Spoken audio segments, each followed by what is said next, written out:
Ladies and gentlemen, good day and welcome to the Page Industries Q1 FY21 earnings conference call hosted by Edelweiss Securities Limited. As a reminder, all participant lines will be in the listen-only mode and there will be an opportunity for you to ask questions after the presentation concludes. Should you need assistance during the call, please signal an operator by pressing star then 0 on your touchtone phone. Please note that this conference is being recorded. I now hand the conference over to Mr. Nihal Jam from Edelweiss Securities.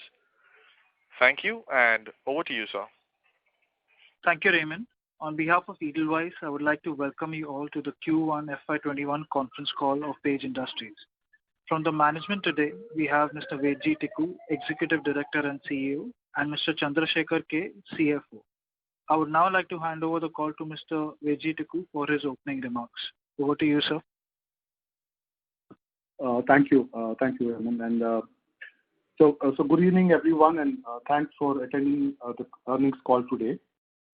On the revenue front, we unfortunately had a degrowth of 66% in the Q1, and the volume degrew by 69% in the same period. Our outlook for the market. While the quarter which just passed saw a significant impact of the COVID-19 lockdowns, the operations particularly partially resumed from last week of May. So we almost lost close to a good two-thirds of the month due to lockdowns. As the year progresses, we are witnessing an increasing trend of sales in general with a greater demand. Especially on the e-commerce side. Athleisure products category continues to show a significant increase in demand, as I said even in my last call. On the marketing front, our efforts continue both online, media and point of sale. We are focusing our marketing efforts more towards the digital space, which has been seen a very recent spike in sales, and more importantly at the point of sale. On the capacity planning front, while we have kept investments on the capacity expansion on a hold at this point of time, we'll resume to invest in the capacity expansion from Jan 21 towards our mission of doubling our capacity from the existing 260 million pieces in the next 4 to 5 years. On the product side and the focus on the categories, while we will continue our focused approach on our core businesses as usual. Men's innerwear, women's innerwear, athleisure, both men and women, and socks and towels continue to be our focus areas. We introduced masks, face masks during this time, and we got some very good positive reactions on that, and the current indicators are pretty positive. The kidswear business continues to be the special focus area, as I've been saying in the last couple of calls. The trend continues to be encouraging with good customer acceptance and feedback. We continue to have a focused sales and marketing strategy for the Jockey Junior business with an independent sales team across the country to create the focus for this business. We also have a special marketing plan to support this initiative. On this note, I would request Mr. Chandrasekhar to come in and share some financial facts with you. Good evening, everyone. Thanks for being on the call for Page Industries Q1 FY21 earnings call. The Q1 results have been impacted by COVID, as already explained. And with respect to the revenues, we are down to 2848 million versus the last year Q1 of 8350 million. The PAT has also reacted to that. It is minus 396 million. And the PAT margin is down to minus 13.9 as against 13.3 plus last year Q1. Normally, we deliver a gross profit of about 39% year-on-year, quarter-on-quarter, but that has also been impacted, and the gross profit is down to about 23% because of the labor absorption. As you know, we have continued to take back all the labor which is reported, and we have paid them everyone in full, including salaries, wages. Everyone was paid in full in during the lockdown and in Q1 as well. So as a result of the labor absorption, we have a lower gross profit. We also had to provision about 107 million towards slow-moving goods, and hopefully when the inventory moves purely based on aging, then this amount could come back. So we also had the overall absolute numbers as far as the overheads are concerned have significantly reduced due to the OPEX and cost controls, which we can talk about later in the call. But in terms of revenue, these percentages are up. We also contained some of the advertisement expenses and deferred it. The overall operating cost was effectively reduced about 1717 million as against 2731 million of the Q1 of last year. The cash and cash equivalents have increased because of better working capital management by about 56%, and during the quarter it reached 1734 million. We continue to have an extremely strong balance sheet. We have not borrowed any funds during the period. The net working capital also has reduced to 4103 million as against 5254 million due to lower inventories and fairly good collection from the sundry debtors. So with this, I propose we go to the Q&A session, please. Thank you very much. We will now begin the question and answer session. Anyone who wishes to ask questions may press star and 1 on their touchtone telephone. If you wish to remove yourself from the question queue, you may press star and 2. Participants are requested to use handsets while asking questions. Also, before we begin, we'd like to request participants that in order that the management is able to address questions from all participants in the conference, to please limit your questions to 2 per participant. Should you have a follow-up question, we request you to rejoin the queue. Ladies and gentlemen, we will wait for a moment while the question queue assembles. To ask questions, please press star and 1.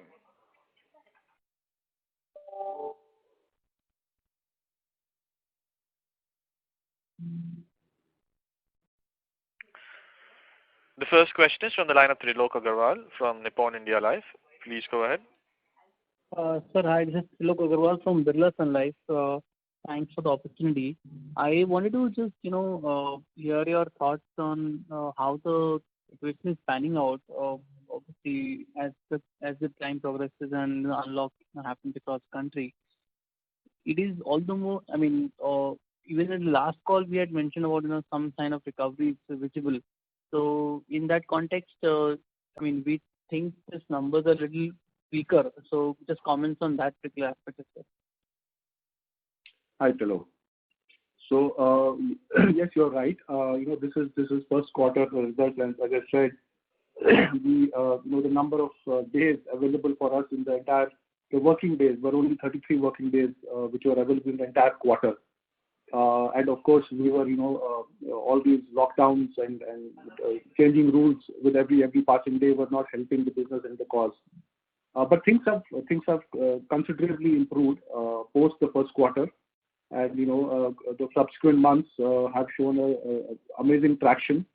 And probably in the month we are going through, which we just went by, we almost surpassed our last year numbers. So that way, the things are shaping up, and we have to be basically now ready with having proper inventories to supply the market. So there is a positive sort of pull from the market as we speak. And sir, is that so our checks suggest outerwear is doing better. What sort of growth? Any indication that you can give us in context of the segment wise? How are we? Let's say on an index of 100, where are we? That'll be helpful without getting to exact numbers. No, that's fine. So we generally avoid on segment-wise details. But I can tell you that the athleisure business is on a growth trajectory, and we are actually basically trying our best to supply to the demand which is coming up. So athleisure business is something which is really on a growth path.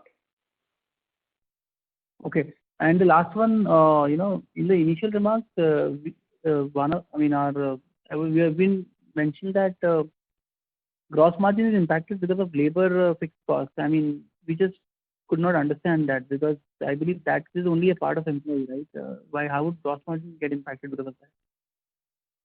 Gross margin is after material, the factory wages and the factory overhead. So naturally, when we are keeping all the labor and paying all of them, and with the lower revenues, as you know, the absorption will be lower, and that is the result for the gross margin declining. Have I answered a question? I'll take this offline, sir. Thank you very much. I'll take this offline. Thank you. Thank you. The next question is from Avi Mehta from IIFL. Please go ahead. Hi, sir. Just Hi. wanted to kind of follow up on the last question about the recovery. You did suggest you're almost close to last year's levels. So would you be able to share what exactly was the number, say, versus 100 for, say, August? Because you've given the trend for, openings, but it would help understand the underlying demand trends. No, what I was trying to say, Avi, was that, because the trajectory from the time when we took off starting the last week of May, so there was a lot happening. There were markets which were opening up. There were areas where we were getting orders, but it was not reaching them because the supplies was an issue and, the logistics was an issue. All that has been sorted out by the time passed through July and August. And August, we are almost close to what we had in the last year. That's what I was trying to say. So in terms of numbers, what we achieved in August last year, the previous financial year, we are very, very close to that. So basically what I'm trying to say is that we are slowly but steadily inching back towards normalcy. Okay, perfect, sir. And the second thing, sir, if I recall in the last call, you had highlighted towards margin tailwinds from increasing athleisure sales and operating expense control. Now, we've seen in this quarter, cost control clearly. I just wanted to understand whether the athleisure related margin tailwind has also played out, and related, what sales level would you, believe is when you see it kind of flowing through gross margins and the absorption of cost kind of getting taken care of? No, I would say that it's athleisure because, as we have said earlier, our gross margins we take it as a aggregate at the total of innerwear and outerwear. So it's more about the cost optimization which we have done, in this period, which has helped us in that account. So, but would it be fair that outerwear would be a better gross margin business? No, I would say both are innerwear and outerwear are at par in that sense. Are at par. Okay, so Yeah. that would not. And so, lastly, this Speedo, there is news that is coming in about the review that they are doing. Could you share what exactly is happening on that front, and your comments on that would be very helpful. No, there's no. I think you're talking about the Nodges Bank thing, right? Yes. I am sure that most of our friends in the analysts and the investor community would know about the Nodges Bank and their execution lists in the past. There have been companies like American Power, Airbus, British American Tobacco, in India, Reliance Power, Tata Power in the past where they have excluded them.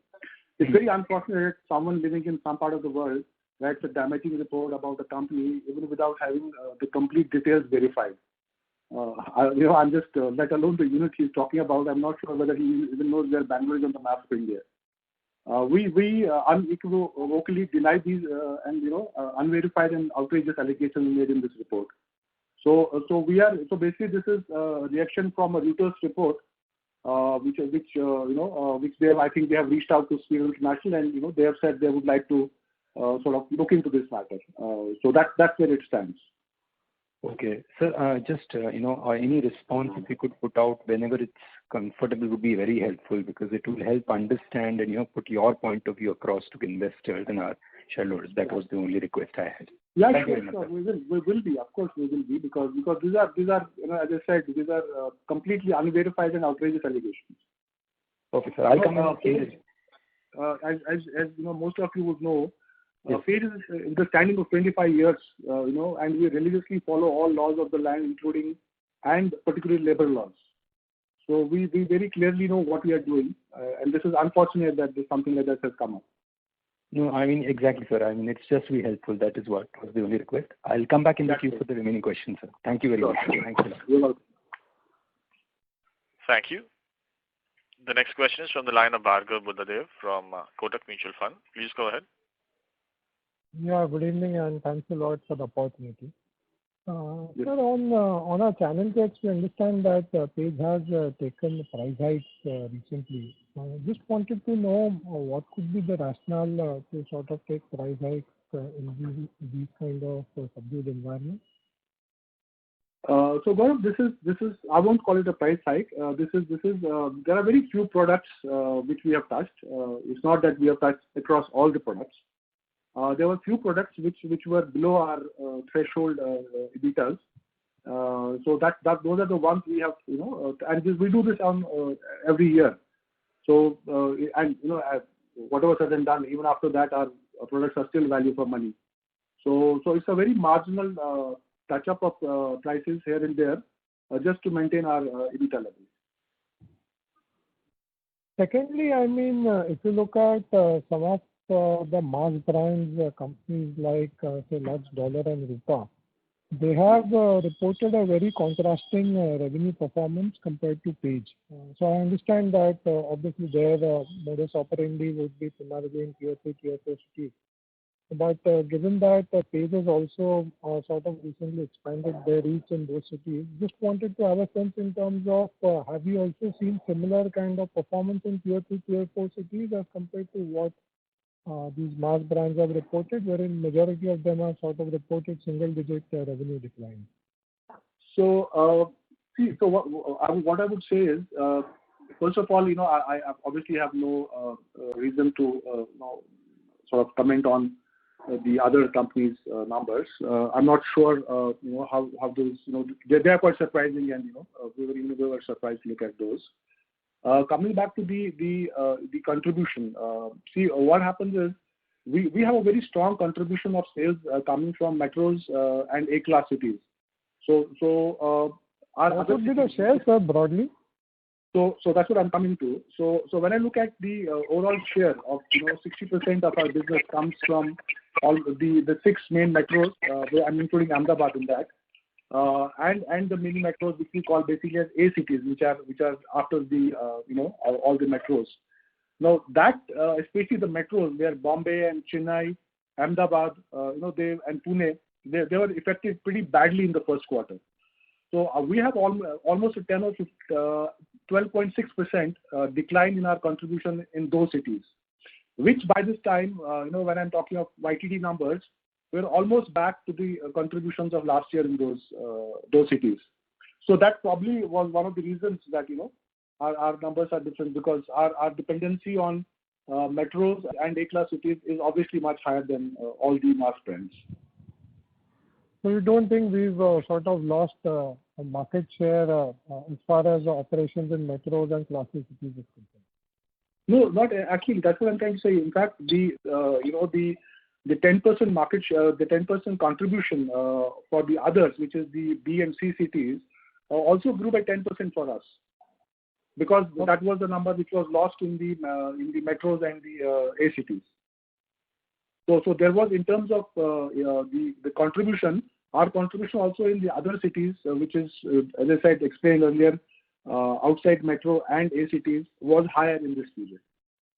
Would it be fair to say that in those other cities we would have sort of reported a single-digit revenue decline, or even a growth, or maybe if you can help us with that? No, I would not comment on that. But see, I think one thing we have to keep in mind here. So even in the other cities, which are B cities and C cities, where we are available and most of the mass brands are obviously available, we even in those markets, our price points are very different. Where most of them actually end, the price points end for them, that's where we start. Right. So I don't think we eat into each other's market shares, the mass brands and us. The reason I was dwelling upon this is I hope we are not seeing any sort of downgrading in terms of the portfolio where consumers hitherto were using our brand are sort of now migrating into much smaller. No, not at all. In fact, our ASPs have grown by almost 12%. And lastly, in terms of, is it possible to share how has been the operating cash flow in this particular quarter, and how was it on a YY basis? Thank you. That's it from my side. Casey, would you like to comment on that?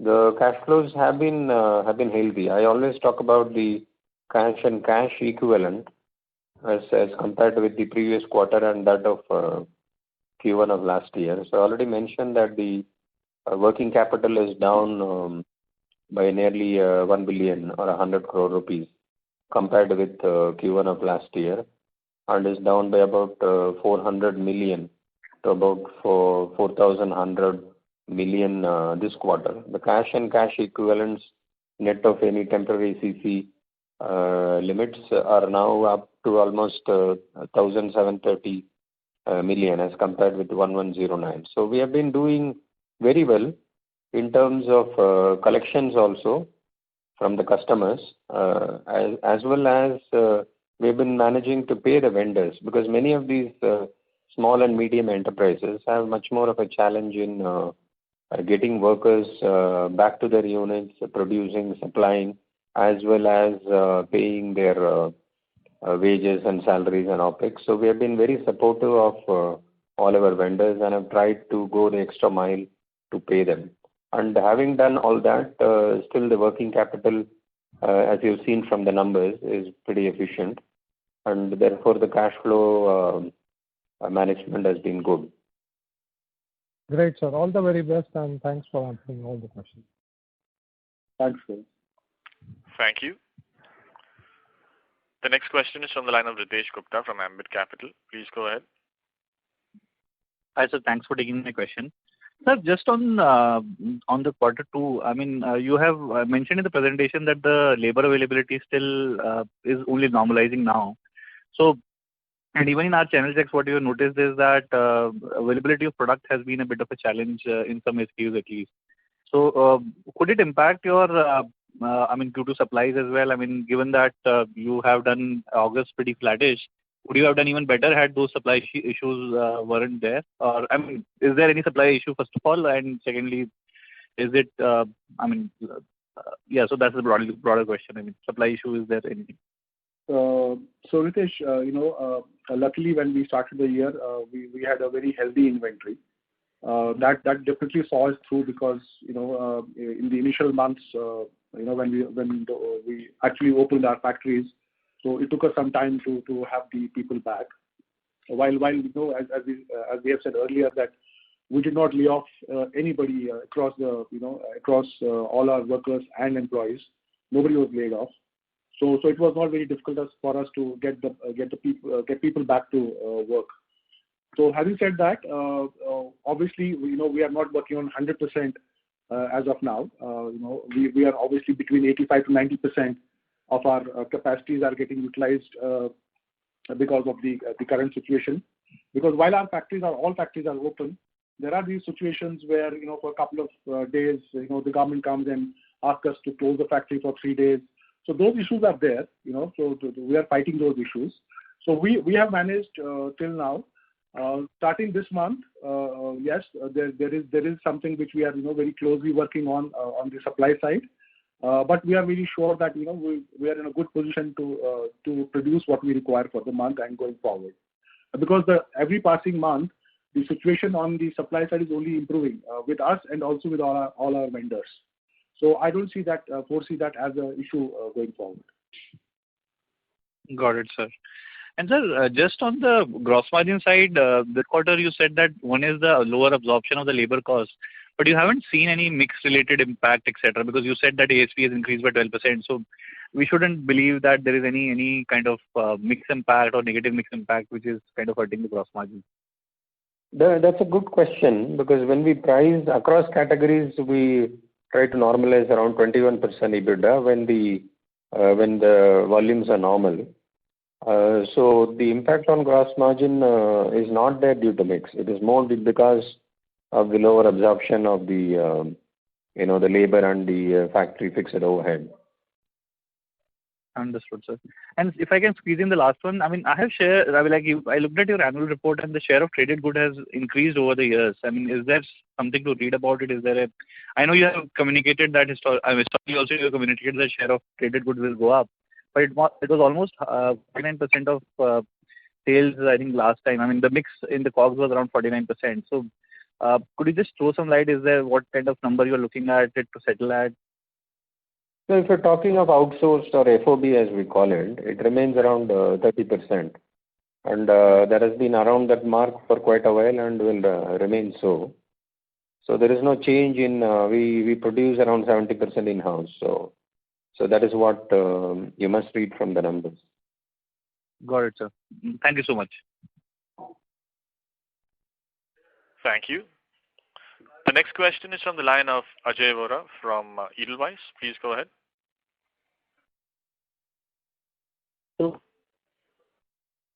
Ajay, you may go ahead with the question. As of now. Ajay, we can't hear you. Request you to use your hands. Can you hear me? Yes. Broadly, just in the current quarter, whatever. I'm sorry to interrupt you, Ajay, but we have a bad line. Request you to call us back, maybe from an area with a better network. Sure. We'll move to the next question. The next question, the line of Aditya Soman from Goldman Sachs. Please go ahead. Hi, good afternoon, and thanks for the opportunity. So, my first question is on the channel inventory. So, have you seen any sort of increase in channel inventory in August, or is the basically the normalization at the consumer end as well, where you've seen demand normalize in August? So, in fact, actually, on the contrary, it has actually gone down. We obviously had a good amount of stock in the entire channel, which is distribution and retail. In fact, the good news is that while we don't talk about those numbers in these calls, our secondary sales have been higher. It closed around 18% in the first quarter. So obviously so it has got quite rationalized, and that's also why one of the reasons why the demand is coming back to us because even the stocks are rationalized in the channel. No, fair enough. That's good to hear. So, and would this trend also reflect in sort of EBO versus NBO sales? So, would the EBO contribution be higher? No, actually, both are similar. In fact, on the EBO front, EBOs have actually been the backbone during this time, because that was one store where people exactly knew, where the store is and what they want from those stores. So they would come with preconceived, orders in their mind. We also started a sort of a WhatsApp service to our EBO, from our EBOs, which was quite helpful actually. And though it's not a very large number, but it helped a lot because people would order through WhatsApp and we were able to supply them. So EBO was I think one of the strong backbones during this early times. And now, since the entire channel is opened up, almost close to around 95% of our retail outlets is where we have at least billed once during this last 3-4 months now. So both have been, I would say, are equal in that sense. Fair enough. And just one follow-up. I mean, you indicated in one of your responses earlier that the ASPs grew 12%. This is largely a mix because of athleisure, or did the innerwear ASP also grow 12% or some other factor? So largely because of athleisure. And, there also has been a slight, as we discussed, we have touched the prices, very few styles have been touched across innerwear and outerwear. So, but largely because of the outerwear sales. Fair enough. Thanks a lot. This is very clear. You're welcome. Thank you. The next question is from the line of Gaurav Jagani from Axis Capital. Please go ahead. Thank you for the opportunity, sir. So my question is with regards to the sharp other expenses drop that we have seen during the quarter. So, as I realized that because of the sales were down by 60%, there was some effect of this but how much of this could be sustainable going ahead? No, this is something which we have worked out department wise, cost center wise, and this is sustainable throughout the year. We have a budget plan for the whole year which includes revenue and our OPEX and CAPEX, and so what you are seeing is sustainable for the entire year and many years going forward, except for the marketing, which obviously we have tightened a little bit. Once things are better and we are back where we should be, we'll be spending a little bit more on the marketing side. Okay, but sir, but given the fact that the drop is quite sharp, I mean it's around 60%, so I'm sure some of it would be coming back as the sales recovers. So can you just quantify in some bit how much can be sustainable for the year as a whole and going ahead as well? No, I would. KC, you have any other point on this?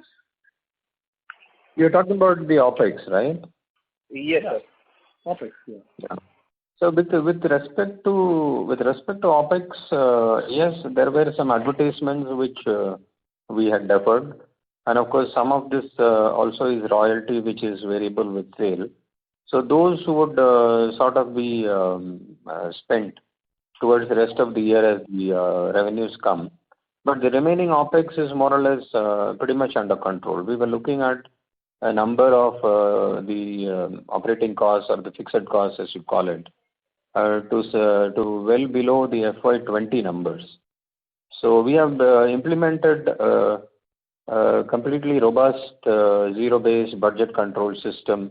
We have implemented a lot of automation. We have used this time to look at and challenge many of the costs which we were incurring, and then we have a very effective mechanism to implement the savings that we have achieved so far. If you noticed in the press release also, and even in the numbers, you would have noticed that they were not saved on the salary, the employee cost significantly, because we have decided to, and we have taken the right stand to pay everyone whoever has reported back for work. So close to 90% of labor has reported back, and everyone who has reported back is taken back.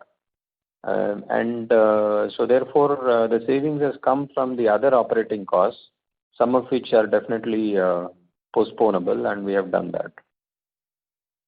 That is a pretty sustainable. Okay.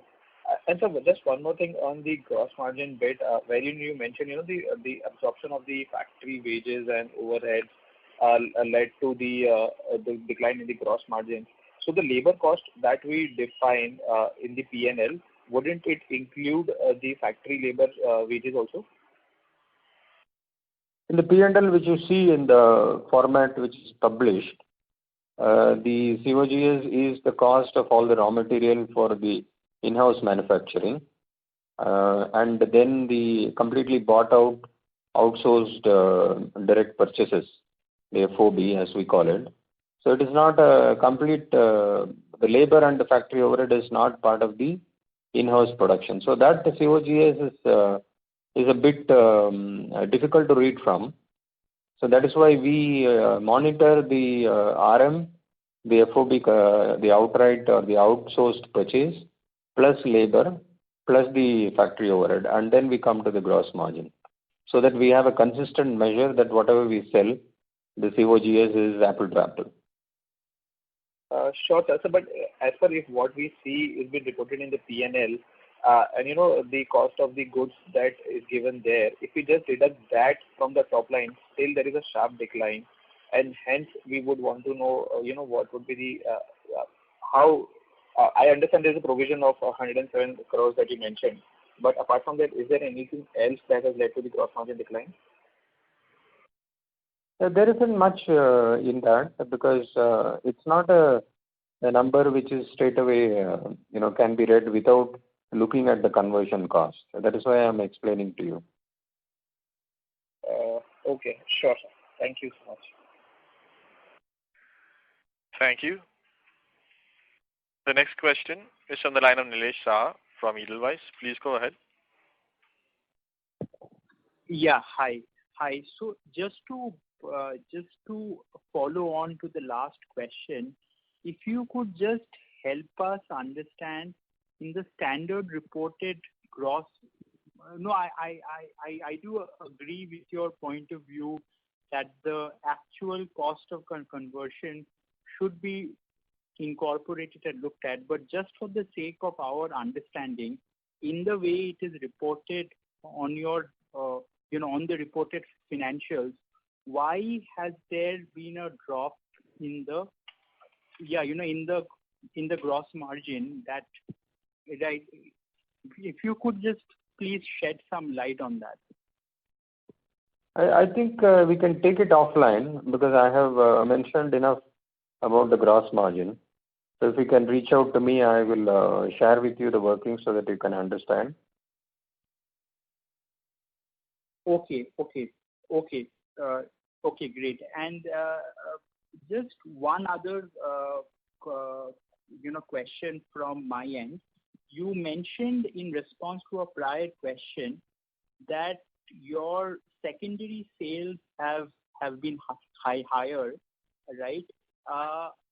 Now, internally, what metrics do you use to assess, right, to really check that to check the gap between these two, right? So in the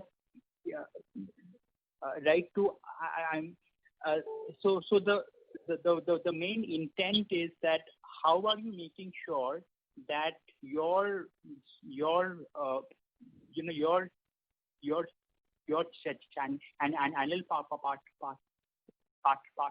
partners who are catering to the demand on the ground are coming back to you to really replenish that stock? What toolkits or what metrics are you using to track that? Fair enough. Sorry, my call had dropped. Now I'm speaking to who's on the line, please.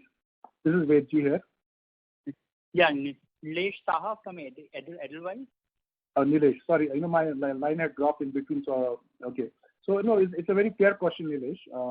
I think I have addressed this even in the earlier calls. So we have two things. One is that all our distributors have a software which is provided by us. So all the sales are registered on that. Again, we also have a sales for automation tool, where the actual secondary sales are actually all the orders are booked on that tool.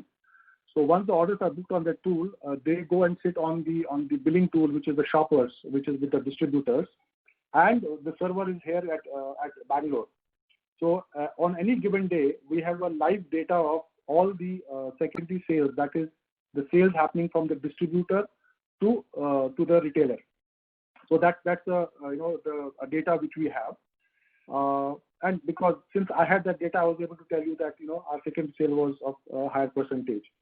Then coming back to how do they order, there is most of our distributors, close to 60% of our distributors are on the ARS system now, which is automated replenishment system. So where what happens is there is a pre-decided stock level for each SKU. So as and when it falls below that, every Tuesday and Friday, those orders are accumulated and they are sent to a page, and it's considered an order, and we bill and dispatch them to the distributors. I hope I have answered your question. Oh, okay. Yeah. Great. Yes, you have. Thanks a ton.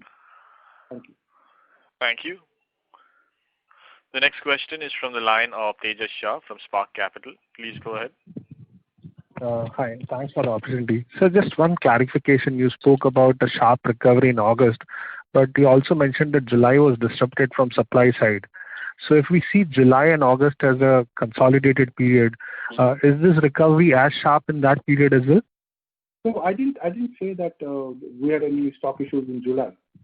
I don't. Maybe you misunderstood me. So what I was trying to say was that when we started, we had a pretty healthy inventory to start with.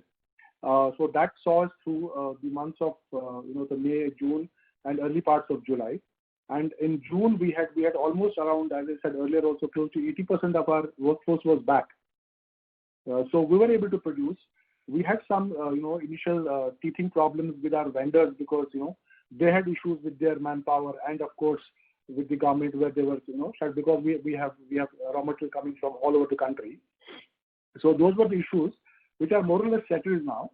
And if I take the July and August as an average, it's definitely way ahead of what results we are showing in Q1. Great. So second, we have made some provision this quarter on inventory. So the way we understand, there is a very least fashion risk in what on the merchandise that we carry. So is this just a standard provision that we have made, or there is some you foresee some kind of write down possibility in this inventory in future? No, this is a standard provision as per the policy of the company, which we have taken there. That's all from my side. Thanks. Thank you. The next question is from the line of Krishnan Sambamurthy from Motilal Oswal Securities. Please go ahead. Hi. My question is regarding contract manufacturing, which Chandra mentioned was about 30% of sales last year. Did you witness any difficulty on that particular side? I understand your own manufacturing was well in place as well as the vendors of raw materials, but on the contract manufacturing, were there any issues? So initially for the month of May when it opened and 2 weeks of June, they also took a little while to sort of come back because obviously, we are a manpower intensive kind of production.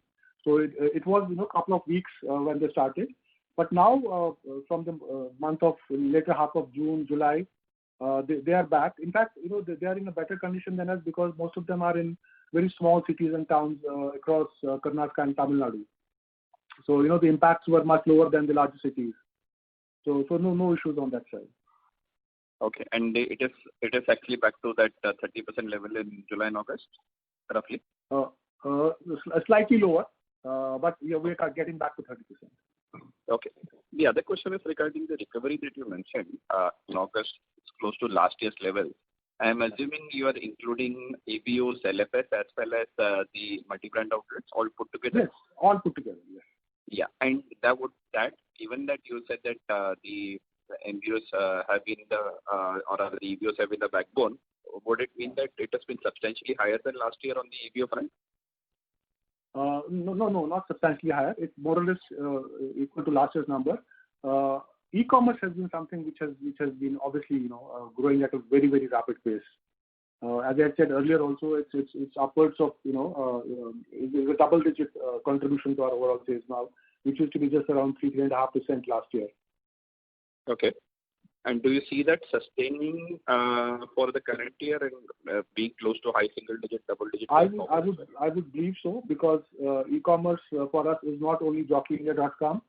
It is our own shop, and we also have the outright sale, which is through all the biggies of Amazon, Flipkart, and Myntra, and all others. Then we also have marketplace. All three are growing at a very rapid pace, and especially the outright that is taking the largest chunk of the entire contribution in the e-commerce business. Okay, and lastly, given what happened in August, particularly heading into the festive season, are you confident of positive growth from the third quarter onwards? We are hoping for that, and the way we have seen the trajectory in last changing from June to July and August, we hope that it should be on that trajectory now. Okay, and the LFS, from what we were gathering, the mall footfalls were fairly low and are still continued to be fairly low. LFS, is that a category which has been underperforming relative to the multi-brand outlets and the EBOs and e-commerce? Yes, very much. It's actually underperformed by quite a lot. It also took a lot of time for them to actually open up, and even while they are open, they are not seeing the same amount of footfalls what they were seeing earlier. So there is a lot to do on the LFS side. Understood. Thanks a lot. Yeah, welcome. Thank you. The next question is from the line of Vinod Bansal from Franklin Templeton. Please go ahead. Hi, sir. This is Vinod here. A couple of questions, one clarification. Is it primary sales in August, for the whole of August is same as last year? And secondary sales for the whole of August is some 20% higher than primary sales. That understanding is correct, isn't it? No, sorry. I was reacting to the first quarter numbers. When I said the secondary sales are higher, I did not talk about the secondary sales for the second quarter. I'm not talking about actual second quarter. I was just giving a flavor about the sales of July, August, post after. So my detailing was for first quarter. Okay, to clarify, in the first quarter, let's say for your reported 285 crores of sales in the first quarter, the secondary sales is 18-20% higher than this 285 crores. Absolutely right. Absolutely right. And in the second quarter, the August month primary sales is same versus primary sales last year August. Yes, a tad higher. A tad higher. That's good to know. And you're also mentioning that the channel inventory is down Q on Q at the end of first quarter. Yes. I'm just keen to understand what has been holding back the channel from ordering higher now, the channel refilling to happen so that inventory goes up back to the levels we had in March with primary sales recovering channel and secondary sales higher than primary in the first quarter. What is the reason for inventory levels not going back to the older levels? See, it's more about the sensibility now out there. People have to invest, right? So everybody across the chain, whether it's a small or a big retailer or distributor, everybody is trying to be very, very prudent at this point of time, right? So while there is a demand, there is obvious demand for our products, both innerwear and outerwear. So everybody is sort of treading cautiously. But I think with every passing month, because I think once they saw July and then they saw August, I think the people are also becoming a little bit more positive because whatever has been done, everybody, I think, including us, mentally we are still not there. Those things may have opened up. So I think it's more of a mental game at this point of time where people are slowly getting used to the new normal. So we see that that happening all the way in August. September, we hope that we do better than what we did in August. And with the festive season coming up, I hope people come back out with vengeance and want to spend because they have been sort of cocooned to their homes. That's what we hope for. Okay. And sort of, if you could help, I'm sorry, I joined late a bit. What was the volume decline? So sales kilo 66%. What was the volume number this quarter? It was 69% lower than last quarter. 69% lower. Yeah. Also, sir, on the gross margin side, you said the inventory provision of 107 million rupees. This is business as usual that you make every quarter, pretty much the same level, if not exact amount, or this is additional to what you typically make as a standard provision? No, we look at the aging, and we have a committee which goes into each of these items in detail. For example, the elastic, the fabric knitted, packing material, and so on. So based on the aging, the committee recommends a certain provision. And so we have a standard policy for provisioning. So it is not necessary that the goods are bad because sometimes because of this 3-4 months gap in between lower sales. So when the items move, these items will come back to P&L. We have seen that happen across quarters, but we don't change the provisioning policy frequently. Right. What I meant to ask is that there is an element of the fact that last 3 months were shut, and therefore this 107 million is additional to what is more than what could have been had you been running a normal business, and therefore this also has a gross margin impact. No, if the business was normal, possibly most of these inventory would have moved out, and then the provisioning would have been either non-existent or minimal. Because there is a lower offtake, as you know, April was zero sale, and then May wasn't great either. So many of this inventory which would have normally been consumed and the aging would have come down has stayed with us. So, but we didn't take an exception and not provide. So we want to follow good and consistent practices, and that is the reason we have made this provision. Right. Just staying on that point, sir, if I add back this 107 million to your COGS to offset this inventory thing, then your gross margin, as we see, sales minus COGS, is down 320 bits to 51.9%. Now, I know we've discussed this a lot, but you would appreciate that most of the audience have the same question about gross margin, as we read it quite low and being low last 3-4 quarters now. So rather than doing one-on-one with each one of us, it would be helpful if you could explain either now or some other time this equation of sales minus cost of raw material, inventory change, and purchase traded goods. That profit, sales minus cost of raw material minus traded goods minus inventory change, that number and that profit as a percentage of sales, call it what you want, if not gross profit, that percentage has declined by 300 to 400 bips in the last 3 quarters consistently. I know if you've seen YOY basis, 3Q20 was lower than 3Q19 by some 400 bips. Similarly, 4Q20, similarly 1Q21. What is lying in that? If you could explain that to the whole audience. Yes, I explained that it is a mix of many things. It doesn't necessarily reflect the cost of all the goods sold, because in that the conversion cost, the labor, and many other elements are not added in that. So even in the previous quarterly calls, I've explained that the gross margin after all the conversion costs and the factory direct overhead is taken has stayed around 39%, around 39 to 40% consistently across quarters.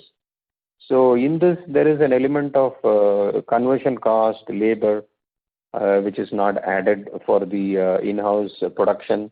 There is an element of mix and all that. So that is why you are seeing that if you remove the 106, you will get around 48%. And the last year Q1 was around 45%.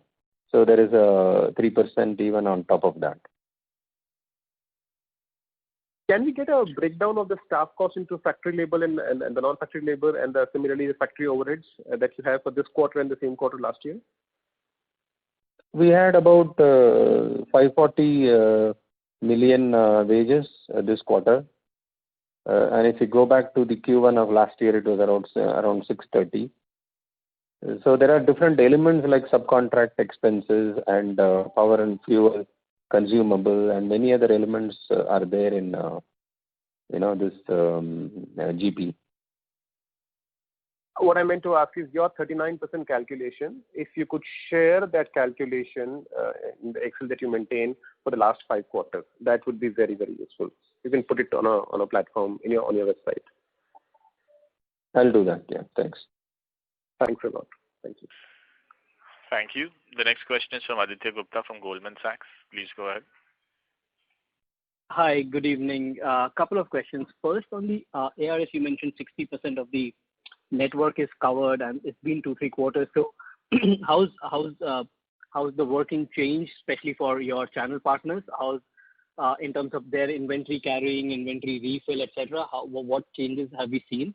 And second, was there a comment in the prepared remarks that capacity expansion has been put on hold till January 21? So if you could share some more light on what drove it and what were the reasons behind it? Yeah, sure. So your question number one, so ARS, what we have done is because ARS we felt was more important for our outerwear business, because if there is some fashion element, it's on that side of the business. So we have actually covered 100% of our outerwear distribution. So all our distributors who deal with the outerwear products or the athleisure business are on ARS now. On the innerwear side, as I said, we are close to around 60%. It's varying between 70% in one zone and 50% in other few zones. So there's been a positive impact for sure. The inventories at our distributor points have obviously got rationalized. So obviously their returns are better. So we can also see, most important, the whole idea of this exercise was that we wanted the sales fulfillment to improve. That has gone up by almost 7 to 8% in last quarter. Though this is not the best time to measure this because there were major kind of disruptions. But I think by the time we actually do this 100% across innerwear and outerwear, we can obviously see that these are very positive changes. This will help our distributors to have very healthy stocks, and that's what we can see during this when it's being implemented, and we hopefully believe that this is what it's going to do for our channel partners going forward. The second part of your question about the capex for expansion, yes, during this year we decided that since we do not need immediate expansion, because we generally plan for 18 months to 24 months advance, because that's the time we require to create new capacities, because we start from scratch. Either we build our own or we ask somebody to build for us and we take it on lease. So we have decided that we'll start this post 2020, somewhere in early part of 21, Jan-Feb 21, we'll start those expenses again. Okay, that's helpful. Thank you. Just one follow-up on the first answer again. Yes. So if the dealer inventories are coming down because of ARS, so then the primary secondary gap that we have seen, that will not necessarily bridge, right? Then we have probably seen a structural shift where the channel partners are going to carry lesser inventory, and this refill of the channel may not happen. So why would it not happen? If the sales are there, if the demand from the tertiary demand is there, then it will obviously ask for more goods to fulfill those demands.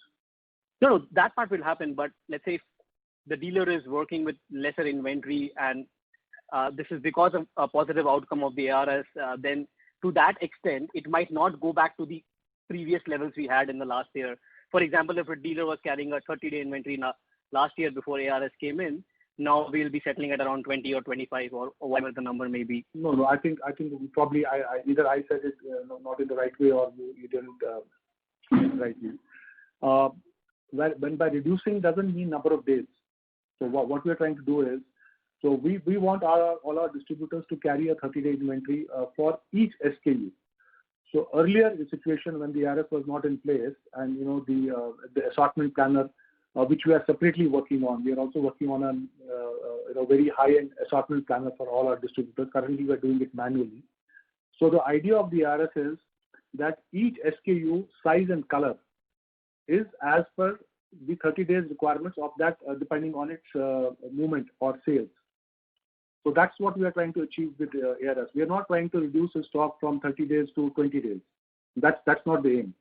The aim is that the stock is healthy and each and every SKU is available at the rate of 30 days.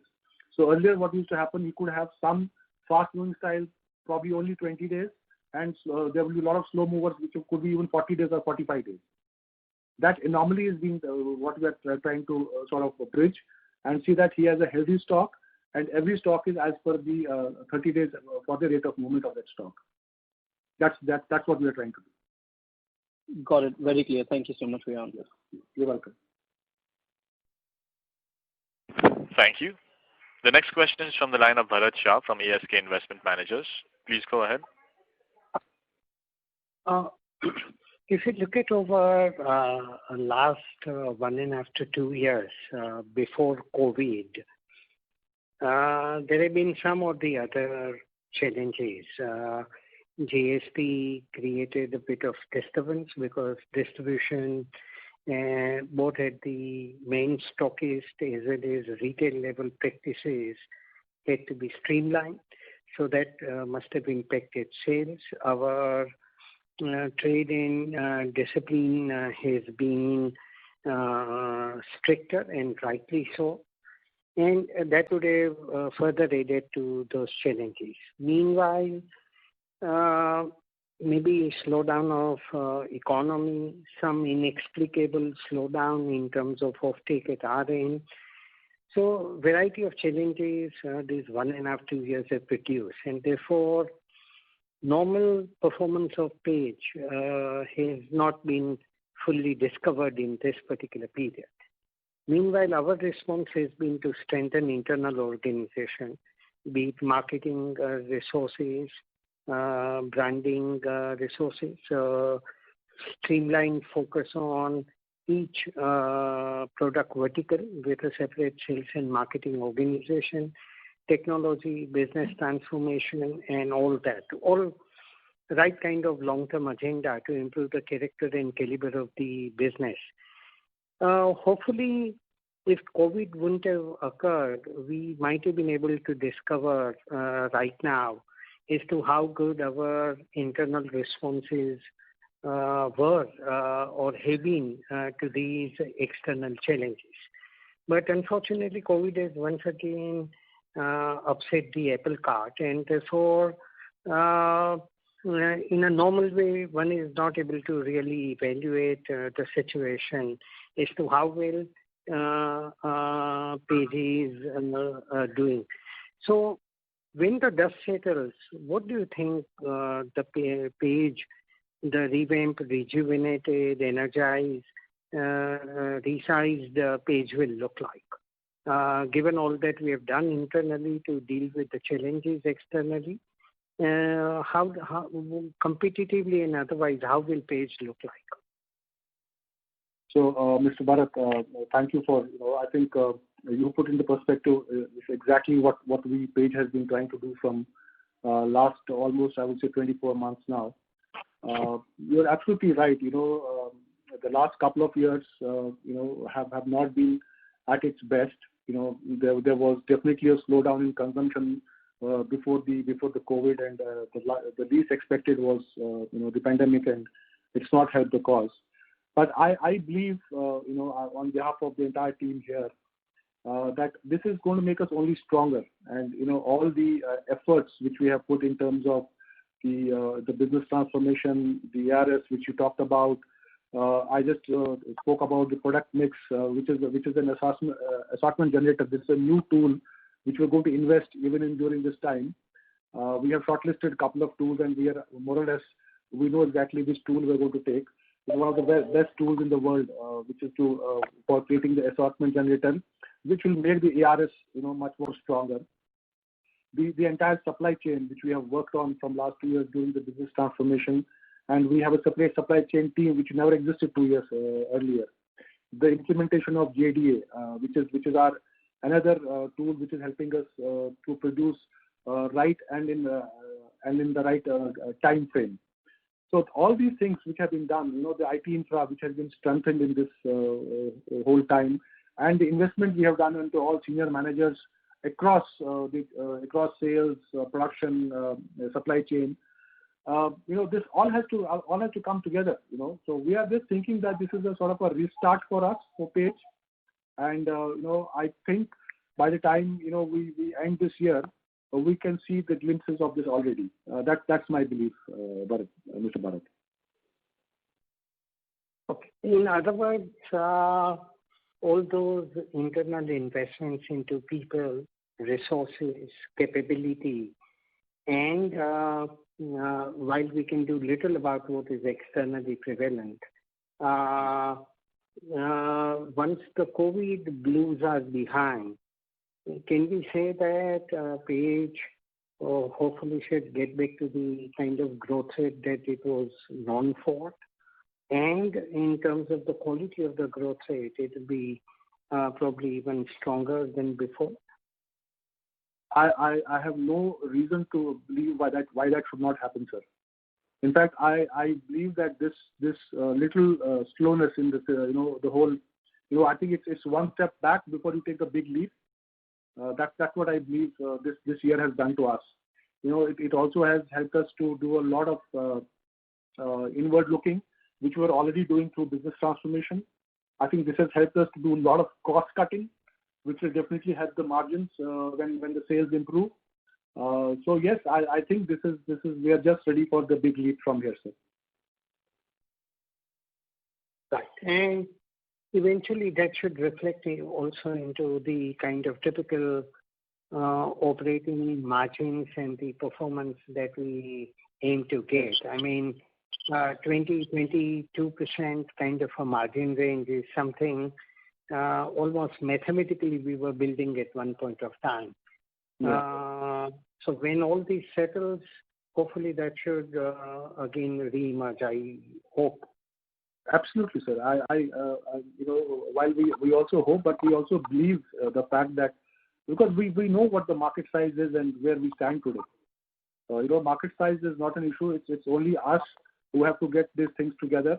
And we believe we have done a lot in last 24 months to make us ready for that next big leap. Sure. And one last thing, competitively, how will we change in these 2-3 years with all that we have done internally? What do you think competitively, if you have to make an objective evaluation of where we stand, how will you describe it? I think we have discussed this many a times, even on separate calls or even in the group calls. The competition for Page was always there. It's never that Page had zero competition and Page was on its own and there was nobody in the market. There was somebody or the other was always there. A lot of brands and a lot of business houses who got into this market. Some of them wound up, some of them closed down. Some are still there, struggling and trying to take a piece of this market. We believe the market is huge, and with 2 or 3 entrants, it's not going to make any difference to as such. It only helps us to actually improve because when we have more like players who are as insistent and who want to do better. It only makes you want to do better, still better from So we have always welcomed competition, and we had competition starting from 2004 when the first international brand came to India after Jockey coming in 1995. So it's not that it has drastically changed, sir. I think there's been an addition of 1 new brand in last couple of years, and we respect them. And it's you have another another brand amongst another 6 brands which are already there. And then we don't see any change because of that. One positive change, yes, whenever you have somebody trying to be dominant or pushing you around, you become more stronger and you want to do the same. Thank you very much. Due to time constraints, we'll have to take that as the last question. I would now like to hand the conference back to the management team for closing comments. Thanks all of you for joining in today. We had, I think, a record attendance of nearly 480 plus people from across the world and India. And also for all the insight, we also equally learned from you. And many of the questions were very interesting. And so hopefully we have answered all of you. Thanks for your continued interest and faith in Page Industries. Have a good day. Bye-bye. Thank you very much. On behalf of Edelweiss Securities, that concludes the conference. Thank you for joining us, ladies and gentlemen. You may now disconnect your lines.